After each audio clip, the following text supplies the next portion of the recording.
Lubhang, marami pang dapat gawin. Napakalawak pa ng dagat na dapat languyin. Marami pang kabundukan dapat bagtasin. Marami pang hirap na kailangang tiisin. At krus na dapat naming pasanin na di namin halos kayang balikatin. Kung damay lumambot ang aming mga paypay, lubos na humina ang mga liquid naming laman. Lumuyloy ang aming mga katawan sa tamis na mga layaw sa buhay na ipinadama ng mapagkukop na daykay. Huwag ka munang tuloy ang mga hinga. Huwag muna. Rizal, huwag muna. Ang ating bayan ay nangangailangan pa ng dugo ng kabataan. Dugo ng kabataan ang kapara. Ay dugo mong inialay sa bayan ng Sita.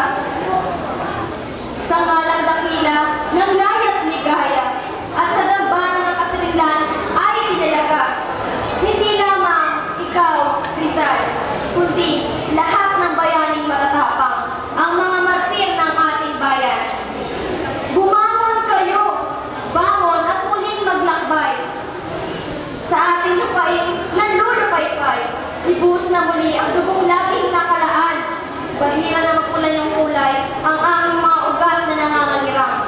Mapahalo man lamang sa dugo namin ang inyong kabayanihan at walang kasintigas na paninindigan nang sa gayoy mapaukit sa dambana ng kalayaan ang iyong mga pangarap na busina at dalisay.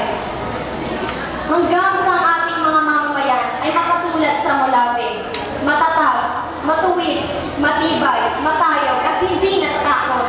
Magilas na nakatindig sa tugatog ng bundok. Oo nga, tulad ng Molabe, may sariling lakas at buti. Sinasabi ang Molabe na wawala na. Hindi nila nalaman o sadyang nagbubulag-bulagan. Ngunit tumayungan yung sa lawak ng alimang ilog at ayun. Ang Molabe ay sala sa labat. Dito, diyan, doon. Oo, at siyang tunay. Ang Molabe ay matatagpuan saan mang dako at pinakaliblib na lugar. Yan ang Molabe na si Dugoy lumutang nung ito'y maging tula ng libu-libong mamamayan. Dugo sa Balitawan, ang punlang-punla ay nagpilig.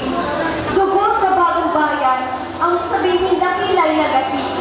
Yan ang Molabe, ng ugat ay pulutin man at sakali, ay di kailanman mamamatay. Patuloy na tutubo ang Molabe, di mapipigilan. Magsabi ang Espanya, magsabi ang Amerika. Kaya wag muna, Rizal, wag muna ang ating bayan. Sa ibabaw ng puwet-pit na katahimikan, bugitin kaming gigitaw at malakas na sisigaw ng kaming Pilipino, di nahiya at taas ang aming noo. Huwag muna kayong manahimik, di pa natutupad ang pangarap na nais. Anumang tigas ng kalooban namin, matitinding dagok ang dumating. Gayon may ang Molabe ay paulit-ulit na titindig, matatag, matigas, matuwid. Ang kanyang bantayog ay mamamaibabaw na pilit at lalakad ng sarili. Ang lahing kayumanggi tulad ng Molabe ni Rafael Zulueta da Costa.